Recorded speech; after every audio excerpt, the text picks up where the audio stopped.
So talagang tama nga yung sabi nila na daig talaga ng mabilis kumilos yung mga talagang very magaling mag-isip. Kasi technically, bago pagsimula, dahil nag-iisip ka pala, ako nasimulan ko na, nagawa ko na, nag-fail na ako, nalaman ko na kung paano ko i-adjust. Diba? Kumita na ako bago ka pa pumasok. So yun, I think everyone who's listening and watching our podcast should know, dapat you guys should not miss the opportunity. Actionan nyo agad. Kung may mag-isip kayo, wala namang masama eh. Sabi nila, kailangan akalin mo ng negosyo.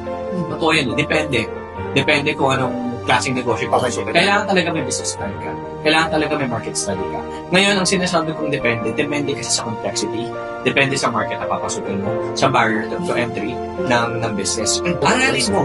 Hindi lang sinasabi kong aral, pero not to the point na start na. Hindi mo pa nasimulan. Hindi ko sinasabi mag-start sila ng negosyo na wala silang pag-aaral, hindi nila inisip, Feasibility study. Feasibility study, market study, business plan is very important in every business.